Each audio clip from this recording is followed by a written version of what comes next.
moi, c'est OK. Oui, bonjour, bonjour tout le monde. Mon nom est Pierre Rousseau.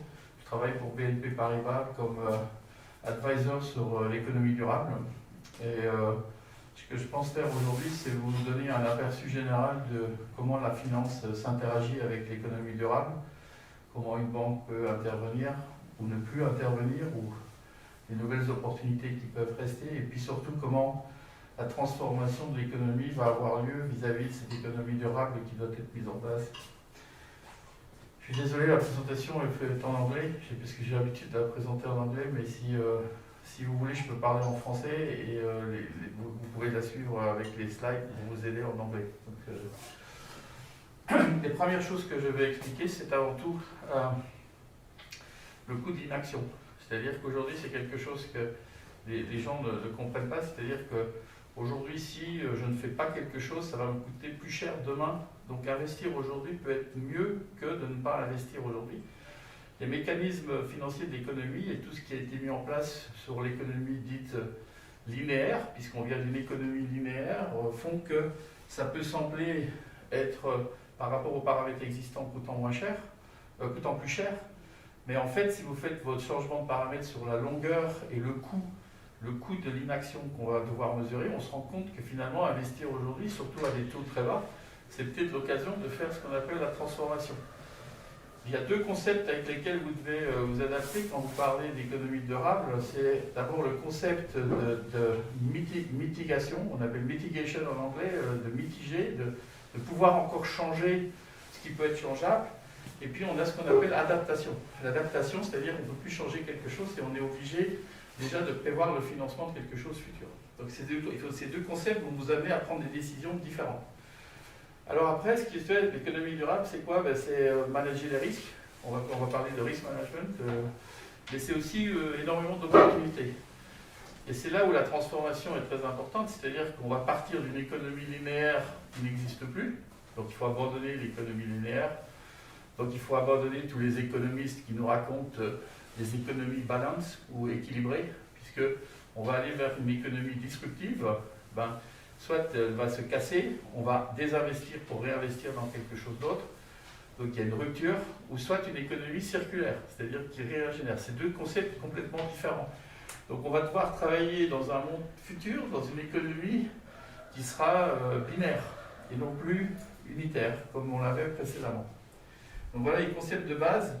Bon, l'idée, c'est très rapidement, dans un premier temps, je vais vous présenter ce qui change, pourquoi on fait ça. Je pense que la plupart d'entre vous doivent le connaître. Puis on mettra quelques produits, comment les banques font, et puis surtout, après, qu'est-ce qui nous emmène à changer. Donc ça, tout le monde l'a bien vu aujourd'hui, on a un problème de year overshot, donc on dépense trop de ressources par rapport à ce que l'on peut en produire. Et donc aujourd'hui, on est dans un monde où on va devoir avoir des besoins supplémentaires d'énergie, des besoins supplémentaires d'eau, des besoins supplémentaires de nourriture, de protéines. On a une overpopulation qui se met en place, on a des gaps, des inégalités sociales qui se créent. Donc on est dans un monde qui ne peut plus continuer tel quel. Et si on continuait tel quel dans la même mesure et la même chose, on aurait des problèmes de multipliants qui vont faire en s'accélérant, en créant des problèmes naturels que l'on peut voir. Et le problème premier étant un problème climatique, le changement climatique. Il y a le problème de la biodiversité, du maintien de notre biodiversité, de notre nature autour de nous. Et puis il y a un problème social. Alors ce qui est très drôle, c'est qu'au fur et à mesure, on est rentré dans la sustainabilité. On a commencé par le climat, puis on a mis la biodiversité, puis on a mis les hommes. Mais finalement, on se rend compte que c'est tous les trois. Et même souvent, dans la majorité des cas, si on résout le problème humain, on résout le problème souvent écologique qui est adjacent, et puis on résout le problème souvent aussi climatique. C'est surtout vrai, et encore plus vrai dans les pays émergents ou dans les pays du Sud, où le problème principal climatique ou biodiversité est dû à un problème d'indigence humaine ou un problème d'inégalité humaine. Le problème, donc, il est très simple. Si on ne change rien, le coût que va nous coûter le coût climatique et le coût de biodiversité, là, il y a une estimation que je vous montre, c'est 4% en 2030 du total GDP mondial. C'est énorme. Aujourd'hui, on est à peu près à 0,5, 0,6. Et donc, ça veut dire qu'il faut absolument mettre cette mouvement en route où on est obligé d'avoir une dynamique où on va devoir gérer des risques mais identifier des nouvelles opportunités. Et pour ça, on a 4 facteurs qui sont très importants qui vont s'allier. Et ça, c'est très important aussi de faire en sorte qu'on continue et commence à avoir cette idée de coalition. C'est la recherche et la science. C'est-à-dire que maintenant, tout ce qu'on décide, tout ce qu'on met en matière économique doit être baqué par des éléments scientifiques solides. Il y a quand même la technologie, le digital et le big data qui nous aident quand même à avoir des solutions qu'on n'avait pas nécessairement précédemment. Il y a des gens qui disent « Ah, mais vous saviez, si on avait utilisé l'énergie solaire au lieu de faire l'énergie fuel, on n'aurait pas tout ce qu'on a aujourd'hui. » Oui, mais il fallait encore avoir la technologie. On n'avait pas. Donc, il faut que la technologie soit là. Il nous faut, une régulation, donc c'est-à-dire qu'il nous faut des autorités qui définissent dans quel cadre on travaille, sinon c'est une cacophonie, c'est trop complexe. Et puis la finance. Alors j'insiste sur la finance. Pour moi, la finance, c'est pas un but en soi, la finance c'est un des moyens. J'aime pas les gens qui disent d'ailleurs on fait de la finance durable, je préfère qu'on dise on fait de la finance pour financer la durabilité. La durabilité, elle est faite par les entreprises, elle est faite par les entrepreneurs. Et donc je pense qu'il faut aussi qu'on agisse bien comme un élément de soutien et un élément qui va permettre de financer, et ça je vais vous l'expliquer plus tard, la transition. C'est-à-dire qu'on ne va pas financer nécessairement un business, mais on va financer une transition d'un point A vers un point B. Et c'est ça qui est différent, c'est qu'avant on finançait des actifs, ou on finançait des activités ou des business. Aujourd'hui on va être obligé de financer une transition. Ce qui est beaucoup plus complexe, et la finance d'aujourd'hui n'est peut-être pas adaptée. Alors la finance là-dedans, dans le monde de la sustainability, c'est les derniers qui sont arrivés, dans le game. Hein. La sustainability ou l'économie durable, c'est pas nouveau. Hein. Ça a été inventé dans les années 50 aux États-Unis, dans les Golden Years. Donc là, vous avez un schéma de toute l'évolution de la sustainability. Donc les gens qui disent, je ne sais pas ce que c'est que la durabilité ou la sustainability, ben, ça veut dire qu'ils n'écoutent pas grand-chose puisque ça existe quand même depuis plus de 70 ans, voire 80 ans. C'est venu par les fondations, l'ONU s'en est occupé dès les années 70. Après, on voit que les corporates ont commencé à y réfléchir avec le World Business Council qui a été en 95, donc on est même encore dans le siècle précédent. Donc. Et puis après est arrivé les premiers éléments de la finance avec les investisseurs à long terme. C'est comme ça que moi, dans ma carrière, j'ai rencontré et j'ai été sensibilisé à ce sujet, c'est que j'avais comme grands clients les grands fonds de pension nordiques et les grands fonds de pension internationaux. Et ce sont les premiers qui disent oui, mais on va dans le mur. On va dans le mur, on investit à long terme, nous on regarde les investissements à long terme. Et ça, on est dans les années 2006-2007. C'est le PRI que vous voyez là. Puis il y a eu COP21. COP21, c'est là où tout a pris la grande ampleur et tout le monde s'est rendu compte de ce qui se passait avec l'accord de Paris. Et puis c'est seulement en 2018, fin 2018, que les banques se sont intéressées à la durabilité. Alors, il y a une explication pratique pourquoi ils ne l'ont pas fait plus tôt. On peut aussi, avec la crise de 2008, ils ont passé tout un temps à réhabiliter et à repenser à ce qu'on appelle la stabilité financière court terme. Mais ça veut dire qu'ils ont oublié complètement la partie long terme. Et donc c'est seulement 2-3 ans que les banques se sont... et la finance, hein, puisque vous voyez que les régulateurs, c'est 2018, les intermédiaires, ce sont les exchanges, c'est 2018, les banques, c'est 2018, voilà. Et puis il y a eu la taxonomie européenne en 2019, voilà. Donc on voit que c'est un phénomène qui maintenant, il est institutionnalisé envers tout le monde. C'est-à-dire que c'est quelque chose dont tous les éléments, tout le monde prend compte, et vous voyez, il y a énormément de gens qui y contribuent. Donc qu'est-ce qu'on fait? Quel est le phénomène dans lequel on doit vraiment regarder et voir les macro-trends de changement qui se passent? Parce qu'à la fin, on doit bien comprendre ces macro-trends. Donc la première, les tendances qui sont quand même essentielles, c'est bien sûr la transition énergétique, c'est bien sûr la transition d'efficacité énergétique, très importante. Mais ce n'est pas que ça, c'est tout l'ensemble. C'est tout l'ensemble d'un écosystème qui doit être repensé, avec un énorme volet sur la partie agroécologique. Pourquoi? Parce que l'agroécologie est à la fois un phénomène très, très bizarre, puisque c'est à la fois un problème et une solution pour la durabilité. Donc on doit revoir complètement la façon dont on se nourrit la façon dont on va chercher notre nourriture, le problème des commodities, l'extraction des commodities. Donc on a énormément de sujets. On a découvert soudainement qu'on avait un océan aussi, et qu'on avait de l'eau. Le problème de l'eau et le problème de l'océan, ça va être un énorme sujet. D'abord, ça va être bien et pas bien. Ça va être bien dans le sens où on a un océan qui va nous amener des ressources et qui va nous amener énormément de choses, et on va pouvoir le faire de façon beaucoup plus durable qu'on le faisait sur la Terre. Je vous donne l'exemple des algues, par exemple. Les algues peuvent être, moi je dis toujours, la meilleure façon d'accélérer, de stopper la déforestation, c'est de développer l'activité des algues en Europe.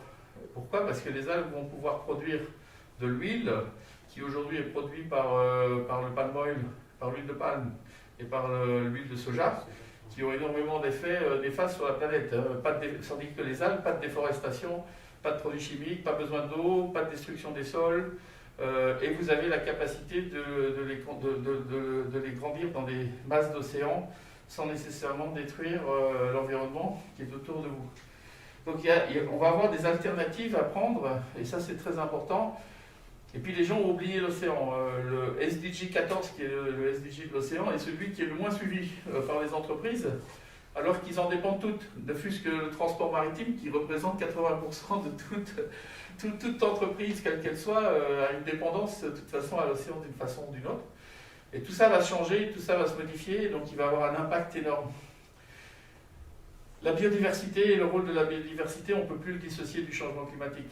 Donc tout ça est intégré. Et bien sûr, l'économie circulaire qui va jouer un rôle hyper important dans la valorisation des déchets. La valorisation des déchets, c'est aussi quelque chose qui va nous permettre, avec la technologie, de réenvisager des nouvelles façons de financer. Alors vous imaginez une économie circulaire, ça va vous faire réfléchir différemment sur la façon dont vous allez faire un financement, ou si vous allez financer une activité, puisque vous avez un élément répétitif, récupération. Ça change le modèle de financement, ça va changer aussi le coût de financement.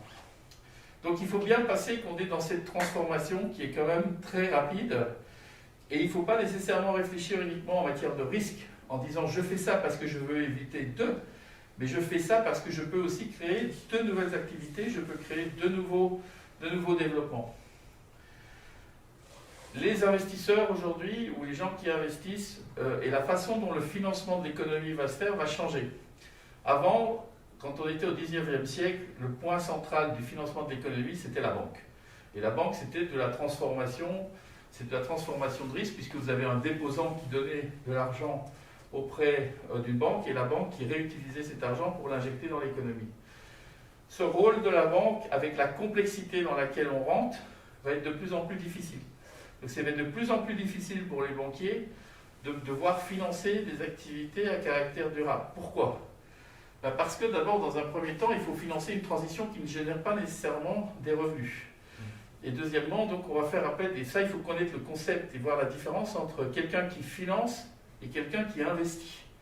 Quelqu'un qui finance, il a pour but de récupérer son capital, parce que la majorité du temps, son capital ne lui appartient pas. Et il va faire un return dessus, il va prendre un intérêt. Celui qui investit est prêt à perdre son capital, mais par conséquent, il attend à avoir un retour important, et il attend à investir dans quelque chose qui va lui permettre d'avoir un rendement ou un return supérieur. Qu'est-ce qu'on va avoir dans le monde de transition? Qu'est-ce que ça va nous amener? On va lier les deux. C'est-à-dire on ne peut plus prendre un risque de transition en finançant uniquement. Et donc, qu'est-ce qu'on va faire? On va financer, mais avec des garanties d'investisseurs. On va investir avec des garanties de financiers. Donc, on va dire, je vais investir dans tel projet parce que tel projet va nous permettre d'aller vers un monde meilleur, pour schématiser un petit peu. Mais comme je ne peux pas, je vais me faire aider ou je vais me faire couvrir partiellement par quelqu'un qui me finance, soit l'État public, soit un philanthrope, voire même une banque qui peut le faire avec une garantie de l'État. C'est déjà ce qui s'est passé en France avec le PGE, quand vous avez eu le Covid. Donc dans la crise du Covid, pour pouvoir faire suivre les entreprises, qu'est-ce qu'on a fait? On a fait intervenir, on a demandé aux banques de financer, et puis derrière, l'État a garanti derrière une partie de l'investissement. Donc on va avoir de plus en plus de structures, de solutions et non plus des produits. En tout cas, ce qui se passe, c'est que les investisseurs qui vont devenir de plus en plus importants dans le financement de l'économie vont aligner leur portefeuille pour qu'il soit ESG. Alors ESG, c'est des taxonomies qui disent qu'il faut que ce soit, environnementalement, socialement et d'un point de vue gouvernance droit. Mais qu'est-ce que ça veut dire réellement? Ça veut dire qu'on définit le nouveau normal. C'est-à-dire que ces gens-là vont dire la nouvelle façon d'être normale, pour pouvoir faire de l'activité de demain, il va au moins falloir être ESG. Donc une entreprise dans laquelle j'investis doit au moins me démontrer ses caractéristiques. Donc l'ESG qui est vu aujourd'hui par les investisseurs n'est pas un point d'arrivée pour les investisseurs, mais le point de départ pour demain. Et je vais vous expliquer après quelle est la partie suivante. Pour comprendre comment la partie suivante va se réaliser, il faut comprendre le changement des secteurs. C'est-à-dire qu'aujourd'hui, on se basait sur les secteurs. On disait le secteur de l'énergie, le secteur de l'automobile, le secteur... Ces secteurs sont en train de fusionner, ils sont en train de changer. Pourquoi? Parce que chacun évolue. On prend l'énergie. Avant, on avait des producteurs d'énergie, c'était clair, il y avait EDF, et puis c'est facile, on n'avait qu'une seule entreprise, ils produisaient de l'énergie par pays, c'était géré par un pays, c'était souvent très étatique. Aujourd'hui, tout le monde peut produire de l'énergie. Vous-même, en tant qu'individu, vous pouvez être producteur d'énergie et le mettre sur le grid. Vous avez des intermédiaires aujourd'hui, vous avez un monde qui les fermiers deviennent dans le monde les plus gros producteurs d'énergie. Ceux qui détiennent du land, pourquoi? Parce qu'ils mettent des panneaux solaires, parce qu'ils mettent des éoliens sur leurs terres, parce qu'ils font de la biomasse. Donc ils deviennent énormément contributeurs dans la production d'énergie. Vous avez une île au Japon qui s'appelle Kyushu, qui est très... D'ailleurs, 300 fermiers se sont mis en collaboration pour être tous producteurs d'énergie, et maintenant ils démantèlent l'unité EDF locale, si vous voulez. Ils n'en ont plus besoin parce qu'ils produisent de l'énergie pour eux-mêmes. Donc vous voyez que les modèles peuvent changer. Et ça, c'est très important. Les business models vont changer. Et les business models vont changer principalement dans la protéine, dans l'énergie, dans la façon dont on valorise les déchets, l'économie circulaire.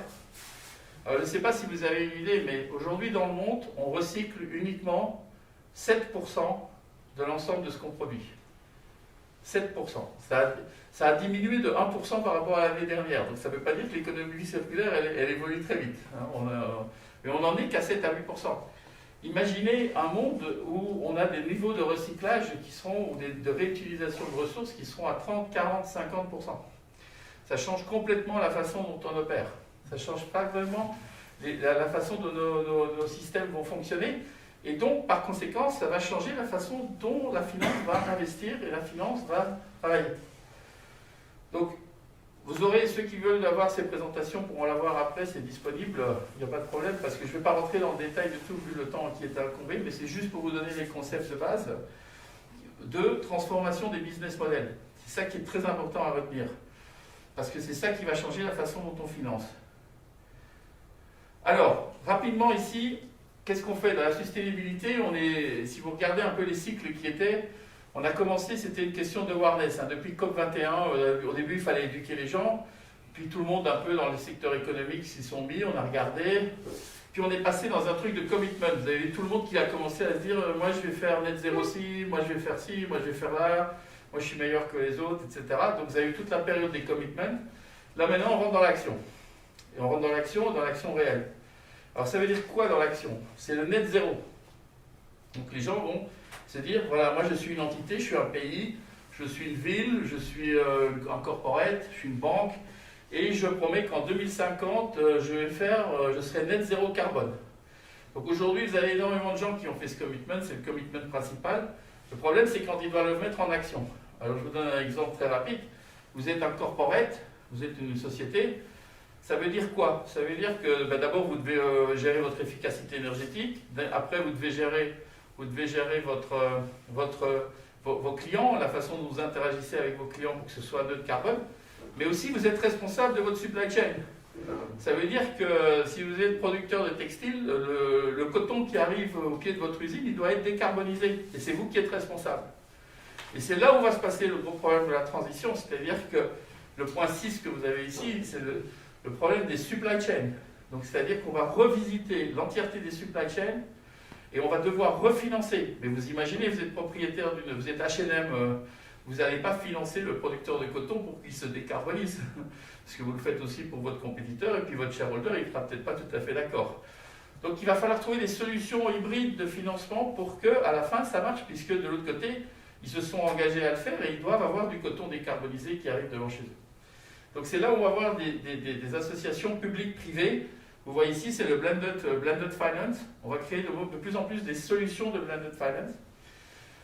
On va travailler aussi, comme il va falloir financer des transitions, on va utiliser le carbone pour financer les transitions, parce qu'il y a un autre phénomène qu'on doit faire, c'est recapitaliser le carbone et régénérer de la biodiversité. Donc on va utiliser, et ça c'est des phénomènes qui sont en train de se lancer maintenant, c'est-à-dire on va utiliser dans la finance le capture carbone, c'est-à-dire les tonnes carbone qu'on va créer, c'est-à-dire qu'il faut les recréer, donc il faut les certifier, il va falloir mettre en place des principes pour pouvoir garantir des financements à faire. Même chose pour la biodiversité, quand on va recréer de la biodiversité, on va considérer comme un actif de la biodiversité recréée pour pouvoir justement financer, comme vous financez de l'immobilier par exemple. Okay, mais il faut définir les règles autour de ça. Donc on va avoir un engagement du secteur privé de plus en plus grand. La sustainabilité et l'économie durable, ça se fait au niveau territorial. C'est territorial, c'est très territorial. Il ne faut pas penser que ça vient de l'État et l'État vous dit tout de faire. Non, c'est très territorial. Il y aura à financer la transition, donc ça suppose des solutions à mettre en place. Ça suppose aussi le venture capital et le private equity. Il y a énormément de solutions qui vont venir à travers les entrepreneurs. Le rôle des entrepreneurs est fondamental. Et aujourd'hui, c'est clair que le venture capital et l'entrepreneuriat, tout ce qui est private equity, a déjà intégré l'impact. C'est-à-dire que ces gens-là, aujourd'hui, s'ils lancent un business, s'ils sont soutenus par des venture capitalistes derrière, il y a déjà un impact positif qui est derrière, qui est dedans, soit sur la santé, soit sur l'énergie, soit sur la décarbonisation. Aujourd'hui, il y a une intégration impact-return qui se fait déjà à ce niveau-là. Ça va suivre dans le reste de la finance. Et donc on arrive au phénomène le plus important qui est à retenir, c'est que demain, il ne suffira pas d'être vert et de faire des green bonds, ou faire des green loans, ou faire des prêts verts, ou faire tout ce qu'on fait aujourd'hui en finance avec le petit mot vert et sustainable à côté ou durable, mais il va falloir démontrer de l'impact. Et la mesure d'impact, c'est vers quoi on va. C'est-à-dire qu'on va vers de l'ESG, vous êtes normal, vers je vais créer de l'impact.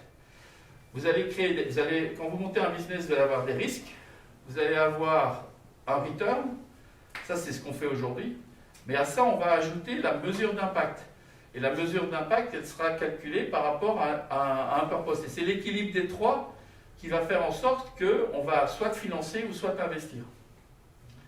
Aujourd'hui, c'est ça qui va changer fondamentalement dans nos prises de décision financières, avec une pression croissante de monsieur tout le monde. C'est-à-dire que monsieur tout le monde, et de plus en plus, va voir son fonds de pension, va voir son... Moi, j'aimerais bien que vous me démontriez, monsieur le fonds de pension, que vous investissez bien dans l'impact, parce que ça compte pour mes enfants, ça compte pour si... Les campagnes en Angleterre sont déjà très très vivantes. Le problème, c'est qu'en France et dans le reste de l'Europe continentale, ça ne marche pas aussi vite. Pourquoi? Parce que la majorité de nos actifs sont gérés en passif. Et la gestion passive, malheureusement, n'entraîne pas à faciliter la prise de décision on purpose. Donc il y a un effet de transformation, non seulement humain, très important à faire au niveau des investisseurs et des capacités à investir. Donc il y a une éducation à investir, parce qu'on veut des gens qui puissent investir dans... Ça rapporte de l'argent, ça mesure des risques, mais ça a aussi de l'impact. Il faut savoir aussi apprécier la mesure d'impact. Et puis après, derrière, donc il faut des règles, il faut pouvoir aussi des standards, il faut les suivre. C'est pas juste du reporting. Et puis après, derrière tout ça, il faut des gens qui soient capables de prendre les décisions. Okay, et non plus. Et là, on va voir que l'intelligence artificielle, tout ça va aider aussi à prendre des décisions beaucoup plus rapides, mais c'est loin d'être de la gestion passive.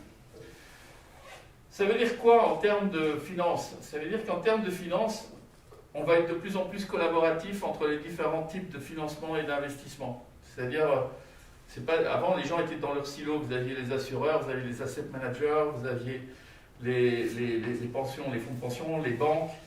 Là, on va de plus en plus être à travailler en collaboration.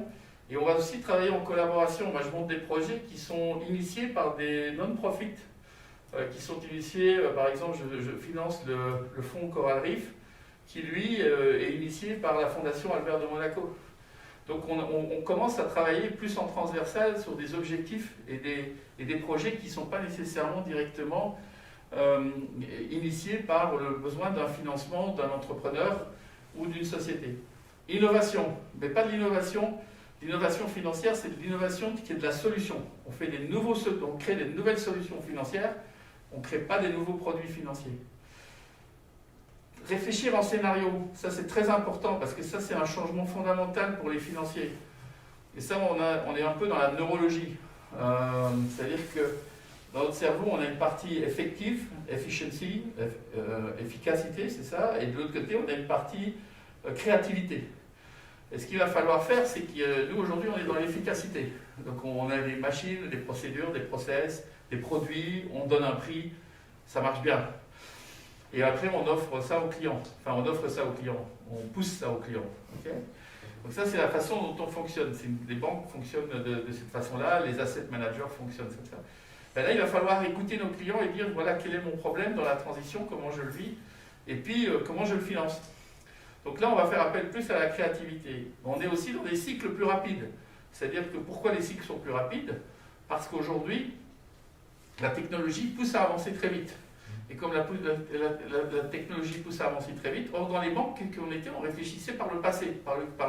On regardait comment la performance avait été faite, comment les personnes avaient le management, comment il avait opéré, etc. Mais là, on va devoir anticiper le futur. Donc on va devoir raisonner maintenant sur des scénarios futurs. Ce n'est pas prédire le futur, c'est prédire des scénarios et en cas de scénario 1, 2, 3, choisir l'action qu'on va prendre. Donc c'est un changement complet de raisonnement. C'est ce qu'on fait aujourd'hui déjà sur l'énergie avec ce qu'on appelle le carbone, la mesure carbone. Ben, on ne sait pas si ça va être 1,5, 2,5, 3,5, mais la décision qu'on va prendre sera différente suivant si on aura 1 degré plus, ou 2 degrés plus, ou 3 degrés plus. Voilà. Mesurer l'impact, ça va devenir important, donc ça veut dire aller chercher des données, aller chercher des données de façon physique, réelle. Donc il y a de plus en plus énormément de business pour les fintech, créer tous ces liens entre les données physiques, satellitaires, physique, des sondes, et puis récupération de ces données et faire les liens avec le monde de la finance, c'est en train. Et puis j'ai expliqué précédemment le problème de timing qui est très important entre une économie linéaire qui a disparu et qui est transformée par une économie circulaire et une économie disruptive. Et puis surtout, le plus important, c'est recréer le trust. C'est-à-dire que comme c'est très complexe, c'est hyper complexe, comme on va rassembler énormément de gens et que les gens ne vont pas comprendre le sous-jacent, il faut recréer une transparence, et une transparence qui permettra de créer le trust. Donc en total, c'est quoi la sustainability en finance? C'est repenser l'allocation de capital on purpose. Donc déjà, c'est de dire, je fais ça, je ne fais pas ça. BNP Paribas, par exemple, décide, on a arrêté le tabac depuis plusieurs années, on n'investit plus rien dans le tabac, eh ben, c'est fini, terminé. Et puis après, on a même monté des projets pour aider les fermiers qui cultivaient du tabac au Salvador pour pouvoir faire de la coconut, c'est du cachou. Je ne sais pas comment on dit en français.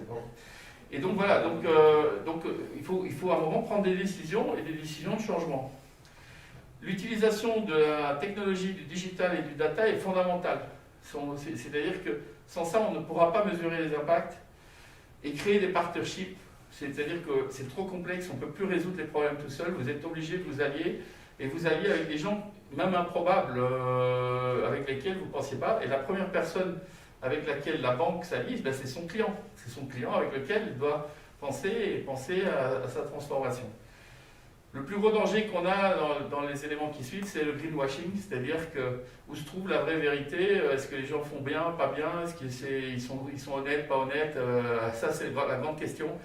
Et ça c'est le plus gros danger et on va en souffrir beaucoup dans les 2-3 années qui viennent parce que il va y avoir des gens qui vont être très honnêtes et faire le bien, et puis il y a d'autres gens à côté qui feront du quick and dirty, et puis ce sera du greenwashing, et il faudra distinguer le vrai du faux, et c'est toute la complexité qu'on a aujourd'hui entre l'information qui circule, et le vrai et le faux, et les fake news, etc., pour pouvoir identifier le vrai et la vraie transformation. Je ne sais pas s'il me reste une minute ou pas, parce qu'on a pris beaucoup de temps là peut-être.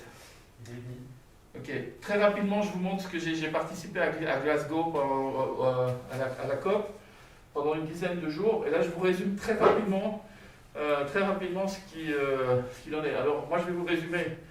Glasgow, les médias disent c'est pas bien, bon, c'est pas ça, c'est normal. Moi, je ne m'attendais pas non plus à ce que 200 pays se mettent d'accord sur quelque chose.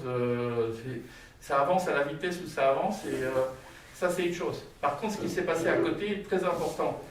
Et je voudrais quand même signaler quelques points. D'abord, on a dit qu'on sortait du fossil fuel. Donc ça, aujourd'hui, c'est dit. Donc après, les gens vont accélérer ou pas. Deuxièmement, on va accélérer sur le méthane. Le méthane, c'est plus court et ça a un effet énorme. Donc ça va avoir un impact visuel beaucoup plus prenant que le carbone. Donc ça va montrer aux gens, parce que c'est comme toujours, ce qu'on ne voit pas, on n'y croit pas, et puis ce qu'on voit, on y croit. Donc il y a une perception qui va accélérer. Aujourd'hui, on a intégré la nature aussi au phénomène de climatologie, donc ce n'était pas nécessairement, de même que les océans. On voit que certains pays commencent à faire des coalitions, même si on ne sait pas se mettre à 200, ben, ils se mettent ensemble et ils commencent à avoir des actions. L'Afrique du Sud qui a décidé de faire son décarbonisation du du charbon à lui tout seul, avec un plan mis en place.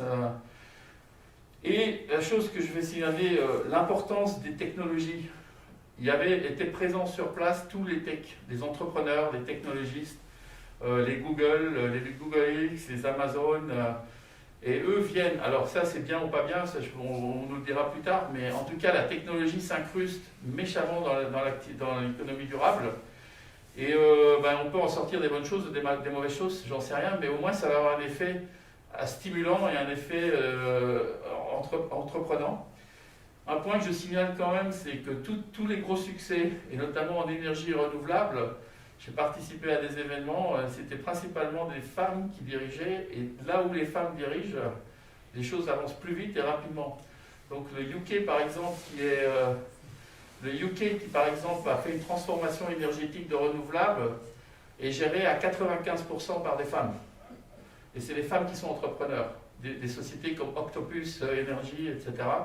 Et c'est assez ahurissant à voir. Et je pense que si on en avait un peu plus, peut-être qu'on avancerait un peu plus vite. Donc voilà. Bah non, mais c'est une réalité, il faut dire ce qui est. C'est une réalité. Ce n'est pas du féminisme du tout, mais c'est une réalité. Et dernière chose, un point très important, ils ont décidé de faire ce qu'on appelle IASB, c'est International Standard Sustainability Board. Ça veut dire qu'on va intégrer les éléments de climat et de biodiversité dans la comptabilité. Et ça veut dire que ça va prendre des années, mais le point est démarré et ça c'est un point de non-retour. Ça veut dire que la façon dont on évalue les sociétés aujourd'hui, la façon dont on va évaluer, va prendre en compte des éléments nouveaux qui sont les éléments climatiques, biodiversité et puis après social, probablement aussi, parce que le point inégalité humaine est aussi un point important. Et ça, c'est un changement qui est très important parce que ça veut dire que une fois que ça rentre dans la norme des normes comptables, à ce moment-là, ça rentre dans toute la mécanique économique. Ouais, le référentiel économique, etc. Tout à fait. L'analyse de l'entreprise, de la performance de l'entreprise sera vue différemment aujourd'hui, ce qui est une bonne chose. Ah ben, ça va être évolutif. Ça va être évolutif, hein, ça va se faire. Mais aujourd'hui, c'est décidé pour le faire, donc ce qui n'existait pas précédemment. Donc ce qu'il ne faut pas oublier, pourquoi on fait tout ça, il ne faut pas oublier, c'est qu'on a une obligation énorme qui est de réduire le carbone et puis surtout de capturer plus de carbone. Et faire du business demain, c'est aussi développer des business models qui capturent plus de carbone. Parce qu'on ne va pas pouvoir y arriver par juste diminuer notre empreinte carbone. Donc il faut créer des systèmes, il faut créer des mécaniques, à la fois naturelles ou même des fois industrielles, qui permettent de recapturer du carbone. Activité de biochar par exemple, etc., où on re-isole le carbone et on l'enterre. Donc et puis après la même chose, régénérer la nature. C'est-à-dire quand vous montez un business model, s'assurer que dans le business model, vous ne détruisez pas de la nature, mais vous êtes positif nature. Et là, il y a des engagements corporate très forts qui ont été faits, notamment sur être positif nature en 2030 par des grandes sociétés, y compris les sociétés ciment par exemple. Donc on peut se demander comment ils vont y arriver, mais moi je travaille avec eux, je peux vous dire qu'ils y travaillent sérieusement parce que pour eux, c'est aussi une question de survie vis-à-vis de leurs clients, vis-à-vis aussi d'éléments compétitifs qui vont venir et qui vont les challenger dans leur domaine. Et puis, dernière chose, c'est qu'on ne va pas nécessairement monétiser tout, mais on va évaluer ça. Donc, on va évaluer l'effet. Ça ne veut pas dire que si on évalue, on monétise. Donc, on ne fait pas de l'argent avec tout. C'est ça que je veux dire. Mais on va du moins mesurer l'impact. Mesurer l'impact, ça ne veut pas dire nécessairement en faire de l'argent. Et dernier point important, l'intégration du facteur humain est capitale parce que, en fin de compte, on fait ça parce qu'on est des hommes et que c'est fait, l'économie, elle est là pour les hommes et elle n'est pas là nécessairement pour la planète. Donc il ne faut pas réinverser le problème. Le but, c'est pas de sauver la planète, c'est de nous sauver nous-mêmes. Voilà. Bravo.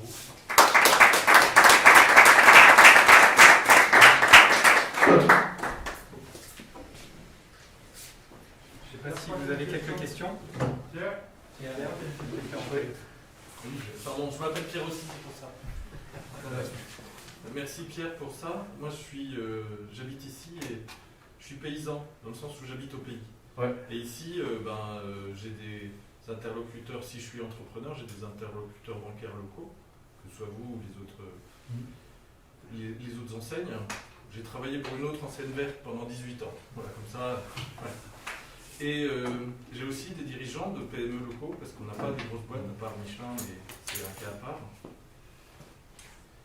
Comment on leur fait passer, comment on essaie de les faire passer sur un autre modèle de raisonnement? Parce que je souscris complètement à tout ce que vous dites, mais aujourd'hui, d'un point de vue concret, ça m'est arrivé au mois d'octobre, le 19 octobre, d'avoir une trentaine de dirigeants et de poser la question, on était sur la collaboration, la motivation des collaborateurs et on a posé la question, est-ce que vos collaborateurs sont sensibles à l'éco-anxiété? Je vous assure, ils nous ont regardé comme si on était complètement malade de poser une telle question. Et vous parlez d'un système de financement qui soit plus sur l'économie linéaire. Aujourd'hui, nos chargés d'affaires, entreprises, pros, particuliers, je laisse de côté, sont pas encore dans ces raisonnements. Ils ne sont pas encore au niveau. Comment on arrive à trouver une médiation culturelle qui fasse que notre façon de regarder le monde, elle change, pas au niveau mondial, mais au niveau d'un territoire? Oui, alors, c'est une très bonne question parce que c'est la mise en pratique de tout, en fait. Donc, la première chose, c'est déjà d'oublier que tout le monde, que quelqu'un va nous dire, déjà c'est d'oublier que quelqu'un va nous dire que faire et comment faire. C'est-à-dire qu'on a une tendance aujourd'hui, principalement en France aussi, d'attendre que quelqu'un nous dise comment faire et tout faire. Il y a une responsabilité à remettre au niveau territorial. Donc, c'est-à-dire qu'il faut d'abord une prise de conscience territoriale des responsables politiques, okay, des responsables financiers, pour qu'ils se prennent en main. Alors moi je travaille à des pilotes là-dessus pour pouvoir commencer comment on fait, notamment dans le Nord, dans les Hauts-de-France, où on a rassemblé la Chambre d'agriculture par exemple avec les responsables locaux, politiques, les banques, non pas une banque, toutes les banques, parce que ça ne sert à rien, c'est pas une solution où quelqu'un va solutionner les choses tout seul. Donc les acteurs très importants, les assureurs, par exemple, parce que les assureurs vont avoir un rôle très important à jouer dans la transformation agricole, parce que malheureusement les éléments climatiques vont continuer à... Et donc l'idée c'est de mettre un projet commun. Et c'est de mettre un projet commun où chacun apprend de l'autre. C'est-à-dire que quand on fait une réunion, la partie finance, il n'y a pas que les financiers qui y vont. Il faut qu'il y ait des représentants. Alors, je ne dis pas que tout le monde tous les fermiers doivent venir, mais il faut qu'il y ait des représentants, des gens qui comprennent. Et puis nous, quand on va dans la réunion qui explique comment la terre va se transformer, il faut qu'on y envoie aussi des gens chez nous qui... Donc il faut qu'on crée cette intégration de compréhension. C'est plus une question je travaille avec ou à côté d'eux, c'est je travaille ensemble. Et il faut créer ces éléments ensemble. Et le changement, l'économie durable, elle va se faire au niveau territorial. Elle ne va pas se faire à un niveau national, elle ne va pas se faire. Pourquoi? Parce que les problèmes, ils sont avant tout dans la zone où ils se passent. Et il faut rassembler les gens. Il faut trouver le problème, c'est de trouver des gens qui soient capables de créer cette dynamique au niveau de chaque région, de chaque...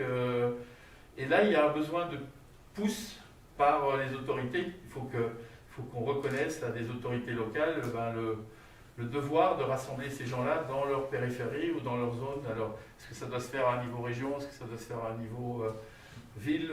Pour moi, là, je travaille à un niveau région. C'est comme ça que ça s'est fait. Et ça avance. Et c'est là où chacun reconstate que finalement, on était loin de l'autre. On était loin. La compréhension du problème du fermier par le financier et vice-versa, il y avait un écart énorme. Il y avait un écart de compréhension. Et puis après, les gens vont travailler ensemble à la solution. C'est ça surtout. C'est ça qui est important. C'est que vous ne pouvez pas amener, c'est pas moi le banquier qui vais vous amener votre solution pour faire du regenerating farming ou faire de la c'est pas du tout, ça va pas venir de là. Même chose dans n'importe quelle industrie ou auprès d'une grande société, ça peut être valable ce que je dis auprès d'une grande société.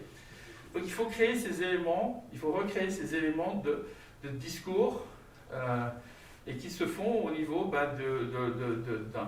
d'un périmètre bien défini. Et ça ne peut passer que par là, parce qu'on ne va pas amener de solutions extraterrestres qui vont tomber. Les gens vont solutionner leurs problèmes par eux, dans un cadre défini. Ce qui manque aujourd'hui, c'est le cadre. Le cadre n'est pas encore bien établi. Et le cadre des responsabilités n'est surtout pas bien établi aujourd'hui encore.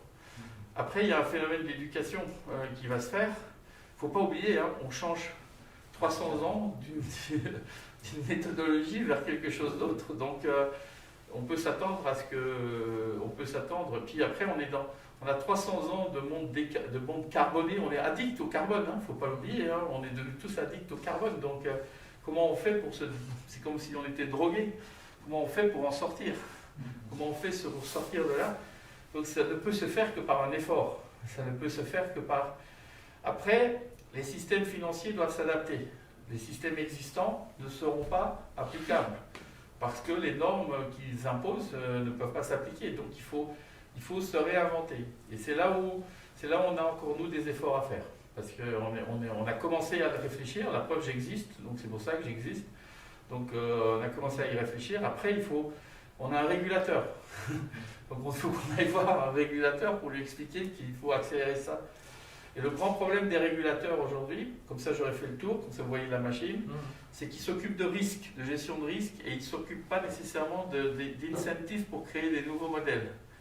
Et donc il faut aujourd'hui que le système financier participe plus à créer des incitations à créer des nouveaux modèles que de gérer des risques. Or aujourd'hui c'est plutôt concentré à ne faire que ça, notamment poussé par un régulateur qui ne nous demande que de gérer des risques. Et pas nécessairement... Mais là, comme on n'est plus dans une économie... Vous pouviez faire ça quand vous étiez dans une économie linéaire, puisqu'on avançait comme ça. Aujourd'hui c'est plus le cas. Aujourd'hui on doit désinvestir. Donc il va falloir... Et on désinvestit aujourd'hui, pour être clair, on désinvestit aujourd'hui en suivant le bilan des sociétés. Donc c'est-à-dire qu'on désinvestit au fur et à mesure où vos actifs se déprécient. Donc vous n'avez pas de malheur à prendre, de perte financière, je veux dire. C'est pour ça les gens comme Total ils disent nous on est passé dans les renouvelables, on est bien. Oui, mais vous l'avez fait sans pression, puisque vous avez éliminé vos actifs, vous avez vendu vos actifs, vous n'avez pas fait de perte, et puis vous avez réinvesti dans les nouveaux. Donc vous avez une transition qui est là sans pression. Là on va rentrer dans une transition à pression. C'est-à-dire où il va falloir lâcher les actifs et des valeurs d'actifs qui vont... Donc c'est mauvais pour les banques, c'est mauvais pour tout le monde, parce qu'à la fin, il y a des pertes qui vont disparaître quelque part. Donc cette accélération va être aussi à prendre en compte, donc pour éviter un éclatement. Voilà. Alors, bonjour Alexis, merci Pierre. Alexis Diaconat, oui. Bon, j'ai une question. Vous avez tracé une belle carte de ce qu'il faudrait faire. C'est quoi la position de la BNP sur le fameux classement qui vous met dans le top des banques qui financent les énergies fossiles? Oui, pourquoi on est dans le top? Parce que c'est ce qu'on faisait avant. Avant, on était comme tout le monde, on finançait. Donc plus vous avez, c'est la même chose dans le shipping. On est dans le top dans le shipping puisqu'on a financé les bateaux, on était le plus gros financeur de bateaux. Donc quand vous êtes le plus gros, vous êtes définitivement dans le top.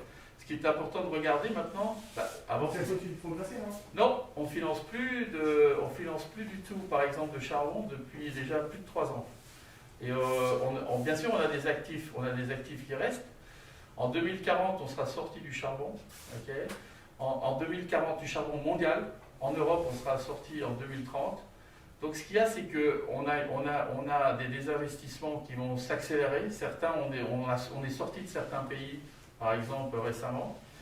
Et puis il y a une deuxième chose qu'il faut regarder, c'est que l'analyse qui est faite, par exemple, quand on dit on finance Total, les gens disent vous financez le fossil fuel, oui, mais on finance aussi le renouvelable. Donc les gens à ce moment-là calculent le renouvelable en même temps. Donc il faut aussi être très précis sur les datas et les mesures. Donc aujourd'hui, moi ce que je peux vous dire, bien sûr on est resté un financeur de par le passé, mais la tendance que l'on fait en termes de décroissance, de désinvestissement, il faut le regarder par rapport à d'autres et c'est ça qu'il faut regarder. Et on est dans une croissance qui est assez rapide. Et en plus de l'autre côté, on réinvestit dans les renouvelables. On est aujourd'hui un des 3 plus gros investisseurs dans les renouvelables mondiaux. Je me permettais, il reste 5 minutes. Ouais, je vais laisser. Alors, en 5 minutes, soyons clairs, ça va être assez compliqué. Je suis Alexis Diakonov et donc je travaille chez BNP Paribas 3Step IT. Et qu'est-ce que c'est BNP Paribas 3Step IT? C'est la filiale de BNP Paribas qui fait rentrer l'IT au sens large, c'est-à-dire les ordinateurs, les téléphones, les softwares et compagnie, dans l'économie circulaire. Donc, on va parler en 3 minutes de l'état des lieux, en 2 minutes ce qu'on a fait à travers le livre blanc Moving On avec 12 sociétés. L'état des lieux, c'est qu'au niveau mondial, il y a aujourd'hui 4% des gaz à effet de serre qui sont liés à l'IT. Donc on est bien d'accord que les avions, c'est un sujet à traiter. Et bien ça pèse 2 fois moins lourd que l'IT au sens large. Donc si l'avion c'est un sujet à traiter, l'IT c'est 2 fois plus important aujourd'hui. Et l'IT, ça sera à 8% à peu près en 2025. Qu'est-ce que ça veut dire? Ça veut dire que avoir un smartphone, regarder une vidéo sur YouTube, sur Netflix, transférer des datas, etc., ça nécessite des ressources pour créer des data centers, créer des infrastructures réseau, créer des mobiles. Et ça nécessite encore de l'énergie pour alimenter en électricité tout ça. Alors maintenant, la question c'est, ok, on est informé de cet état des lieux, qu'est-ce qu'on peut faire? Je passe sur cette slide, c'est l'effet en termes d'impact CO2, on pourra en parler à la fin si vous le souhaitez. En gros, c'est pas une catastrophe, c'est un cataclysme. Alors, qui a travaillé sur la réduction d'impact carbone de l'IT? 12 sociétés, il n'y a que des grands noms. Et l'idée, c'était quoi? C'était de se dire, en tant que grand intervenant dans ce monde, comment est-ce que je peux agir sur quelque chose qui pèse aujourd'hui 2 fois plus lourd que l'avion? Comment est-ce que je peux intervenir sur quelque chose qui est en croissance et dont la croissance d'émissions de CO2 doit être enrayée? La conclusion du livre blanc, pour ceux qui sont intéressés, que je serais ravi de vous l'envoyer par mail, hein, on a plus de version collector imprimée. La conclusion, c'est qu'il y a 6 éléments intéressants à prendre en compte pour enrayer cet emballement. Le premier, c'est le bien produire. Le deuxième, le bien acheter. Troisième, bien utiliser, bien gérer. Est-ce que je garde des actifs dans mon placard ou dans mon bureau au cas où un stagiaire arrive? Est-ce que j'ai un ordi au cas où un stagiaire arrive? Ou j'ai une mobilité? Bref, est-ce que j'ai le juste nécessaire? Ou est-ce que je vais avoir plus que nécessaire dans mon entreprise en termes d'IT au sens large, en termes d'informatique? Une fois que j'ai bien utilisé, qu'est-ce que j'en fais à la fin? Est-ce que je le jette dans la benne des 3 œufs, dans la benne de recyclage? Ou est-ce que je me débrouille pour le faire rentrer dans une filière qui va le repackager, l'effacer proprement, le repackager pour qu'il ait une seconde vie? Est-ce que je me suis déjà posé la question de qu'est-ce que deviennent mes écrans et mes ordis? Si vous n'êtes jamais posé la question, voilà, ce serait bien qu'on en discute, parce que donner une seconde vie, c'est simplement diviser par 2 l'impact de la production. Donner 2 vies à un iPhone au hasard, c'est diviser par 2 son impact à la production, et l'impact à la production, en gros, c'est la moitié de l'impact total sur le cycle de vie de l'actif.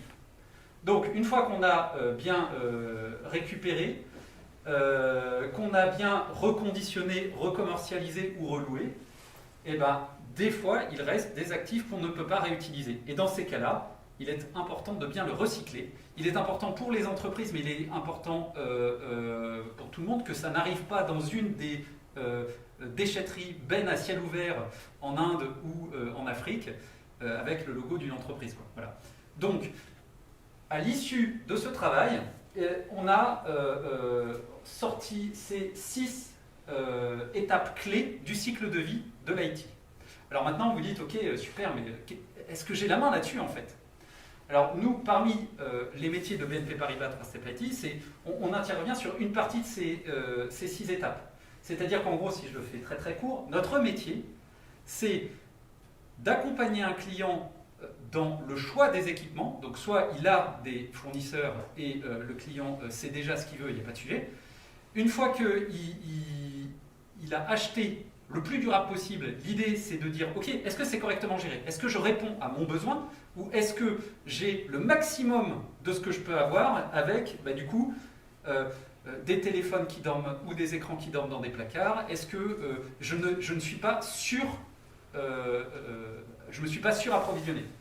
Et donc après, la dernière étape, c'est que quand vous avez acheté et que vous gérez efficacement vos actifs informatiques, est-ce que vous les confiez à quelqu'un qui vous assure qu'ils auront une seconde vie? Est-ce que vous êtes sûr que vos actifs ne vont pas partir dans une poubelle parce que, je ne sais pas, le responsable de l'usine, il ne sait pas où mettre son téléphone, qui est un Nokia 3330, c'est collector, il lui en restait un, et il le met, je ne sais pas, dans une poubelle parce qu'on ne sait pas où mettre ses déchets électroniques. Donc, BNP Paribas Trustep IT, on répond à ces 3 enjeux. On répond à l'accompagnement dans l'approvisionnement, l'accompagnement dans la gestion et le pilotage, et dans l'accompagnement au reconditionnement, au fait de redonner une seconde vie. Donc c'est ça l'idée de notre pierre qu'on met à l'ouvrage pour l'économie circulaire. De plus en plus d'entreprises se posent la question, ok, il y a des attentes de mes clients sur le fait qu'on fasse un geste concret sur soit la baisse des gaz à effet de serre, soit sur l'impact social, etc., etc. Dans les rapports extra-comptables des grands groupes, ça a de plus en plus de poids et les analystes le lisent de plus en plus. Concrètement, comment je peux dire « Ah oui, mais ça, moi, je le traite de manière propre ». Et bien, si on travaille typiquement avec une entreprise comme BNP Paribas Trustep IT, nous sommes labellisés Solar Impulse, et à travers ce label, vous déléguez en fait la capacité, vous déléguez ce sujet de la preuve à BNP Paribas Trustep IT. Donc nous, on va traiter pour vous de manière durable et responsable les actifs technologiques. Donc voilà, si je brosse en 3 minutes les éléments, je ne sais pas où on en est niveau timing, et si vous avez peut-être des questions. On a dépassé? En fait, c'est juste que il y a un enchaînement à 17h, donc ouais. Alors, donc voilà, donc du coup, si je fais la synthèse, l'IT au sens large, c'est en croissance très forte. Il faut le traiter de manière rapide, et il n'y a pas 1001 solutions. La première, c'est d'avoir le juste nécessaire. Ça ne sert à rien d'avoir des choses surpuissantes si on n'en a pas besoin. Et une fois qu'on les a, il faut bien les gérer. Et surtout, au maximum, il faut que vous donniez une seconde vie. La logique du réemploi, de la réutilisation, c'est quand même assez important. Je ne sais pas si vous avez des questions.